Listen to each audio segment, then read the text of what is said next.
Hey, so a recent circuit decision came out, um, and there was a synopsis on that that I go into elsewhere, but it concerns DAA, the issue of DAA and when it comes up. DAA is drug addiction or alcoholism. And so that everybody is aware, if DAA is a contributing factor that is material to the determination that the claimant is currently disabled, they are not allowed to consider him disabled. So he loses his case, he or she.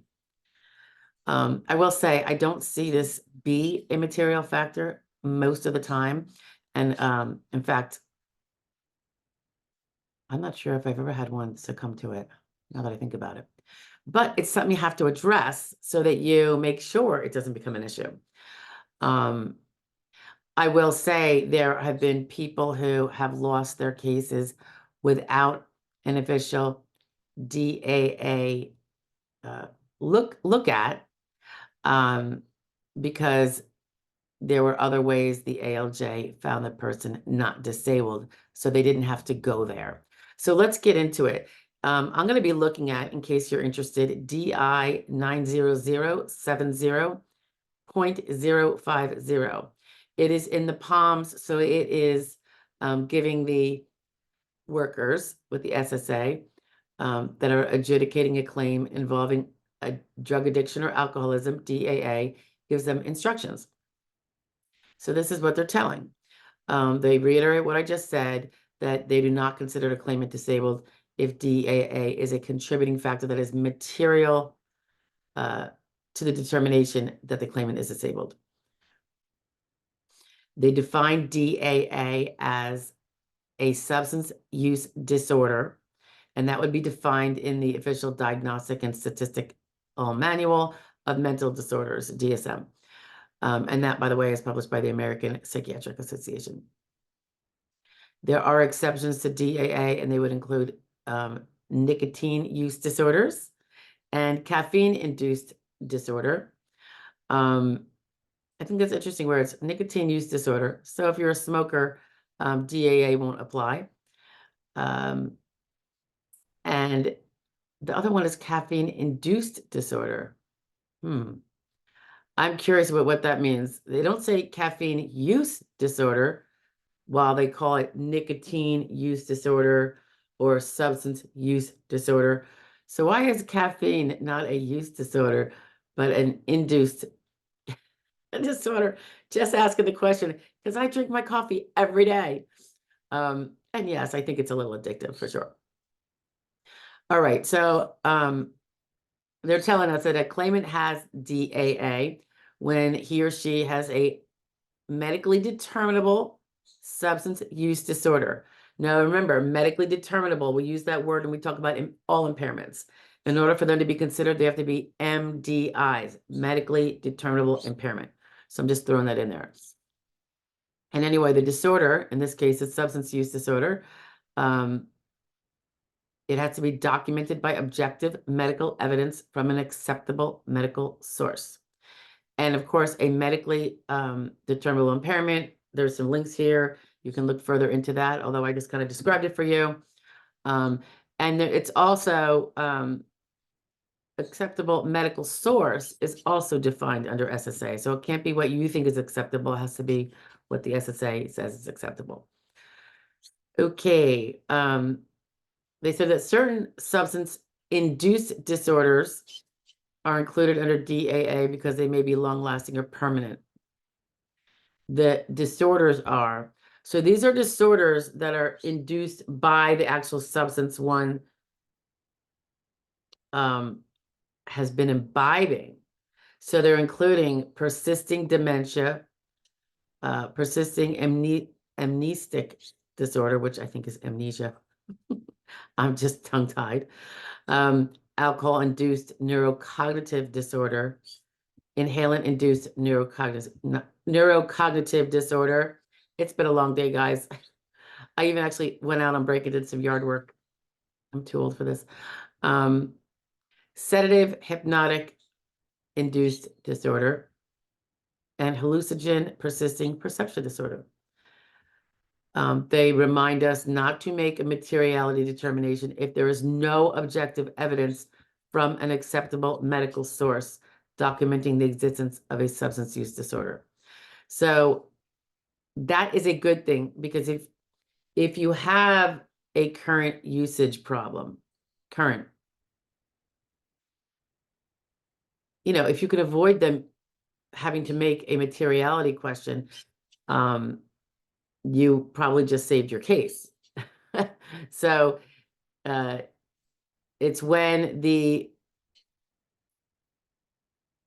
diagnosis, if you will, has been made, versus you just drink a lot and there is no diagnosis, like many people do, but it's not an official diagnosis. It's just a little excess.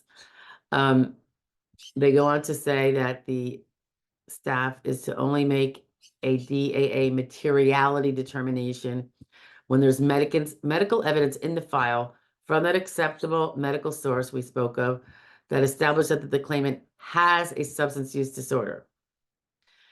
And the adjudicator has to determine that the claimant meets the definition of disability, considering all of the impairments, including the DAA. So if you haven't been found disabled already in one of the steps, you never get to the question of DAA. They're not going to apply it to someone they haven't yet found disabled. It's when you're found disabled and the DAA could be used to deny you. You capiche? And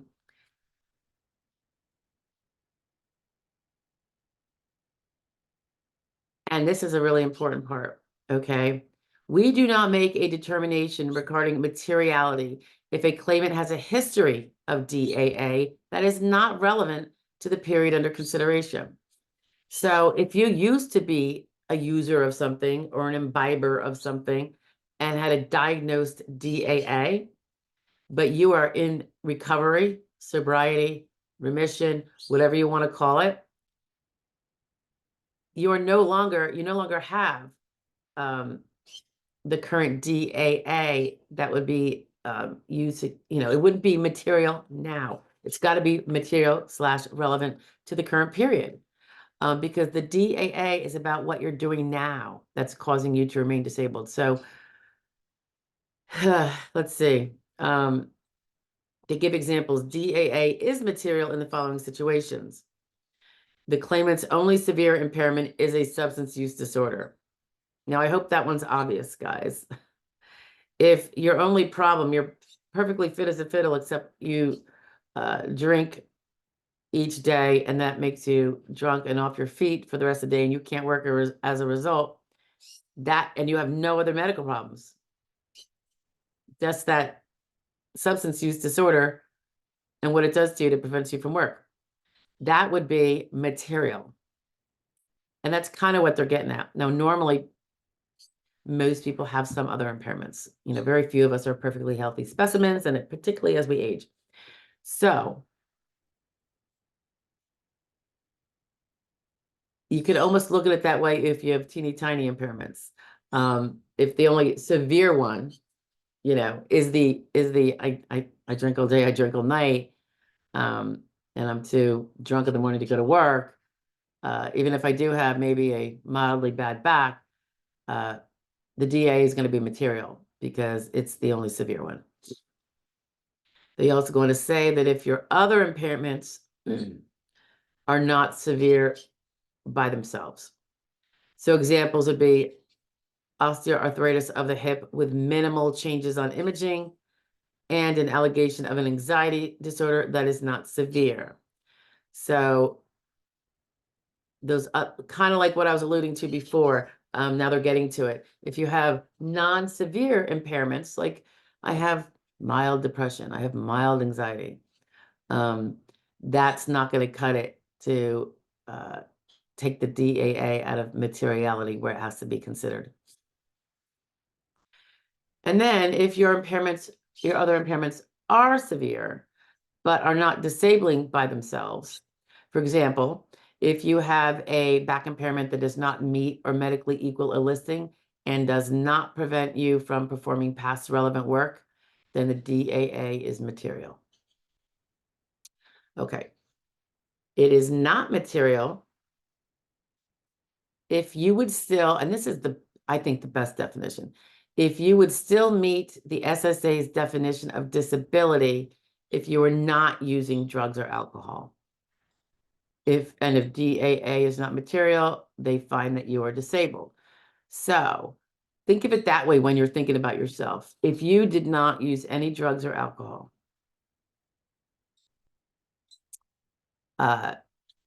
even with a disorder, a substance disorder, if you did not use the drugs or alcohol, would you still be disabled and unable to work due to all those other things? So you have to meet it without the use of the drugs or the alcohol, if it's a DAA. Okay. They give some scenarios where to further explain when it would not be material. It says DAA is not material when the claimant has a disabling impairment independent of DAA. Okay, so they give a list that are examples of other disabling impairments that the claimant may have that could be disabling on its own. For instance, a degenerative neurological disease, a hereditary neurological disease, kidney disease that requires chronic dialysis, an intellectual disability, a listing level diagnosis of schizophrenia, or if the claimant acquired a separate disabling impairment while using substances. For example, the claimant has, this is the example, claimant has quadriplegia because of an accident while driving under the influence of alcohol. So again, they're going back to, even if you stopped, now this quadriplegic has stopped, consuming alcohol. Alcohol did cause the quadriplegia because it was the drink that made the accident, blah, blah, blah. But the person would still be disabled as a quadriplegic, even if they stop drinking now. So even if they're still drinking and they're a raging alcoholic and it's a DAA, it's not material because the person would still be a quadriplegic and disabled under a listing, for sure, if they stop drinking. Okay, so the question is if they stop drinking. It doesn't mean you have to stop drinking if you're otherwise disabled. And that is not to encourage people to still keep drinking if they have a serious problem. I'm just trying to make the definition a little more clear.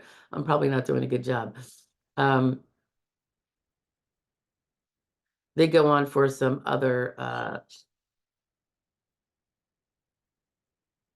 conditions where it is not material. One of them, they say, if the DAA medically caused the other disabling impairments, but the resulting impairment is irreversible or could not improve to the point of non-disability. For example, peripheral neuropathy. I think because we can't get rid of that. That's not curable, is my guess why that's included here. Permanent encephalopathy. Cirrhosis of the liver. So if you're disabled by any of those things I just mentioned, even though they are caused by the substance use disorder, such as alcoholism, that's not going to block your case. Because remember, it's not about punishing anyone for their past behavior, thank goodness, or we'd all be under the microscope. It is about the here and the now. So if you're disabled and you're not causing it now, kind of the way I look at it, then you don't have to worry about this. If your consumption now is not causing the current disabling status you have, then, and stopping it wouldn't change the fact that you are disabled, then this is not an issue. It's when they are going to find that it is causing the current inability to work, and that without it, you'd be able to work. The claimant has the burden of proving disability throughout the sequential evaluation process. We've been over this in our sequential evaluation process videos. As in all disability determinations and decisions, the SSA's burden is limited to producing evidence that work the claimant can do exists. So remember, you're in charge of medical. You need to go to doctors. You need to provide the information to the SSA. And the SSA will provide the evidence of jobs you can do if there are any. In its finding, of course. That's what we usually are appealing on, right? All right. They go into some certain steps for the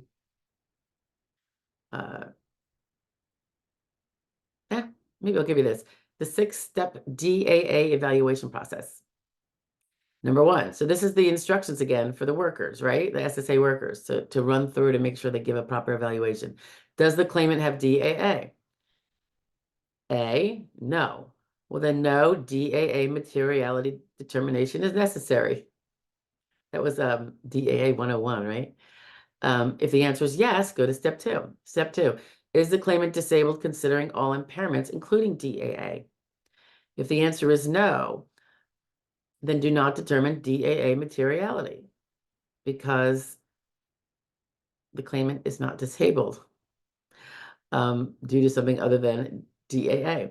If the answer is yes, that the claimant is disabled considering all the impairments, including DAA, then you go to step 3. You've survived thus far. Is DAA the only impairment?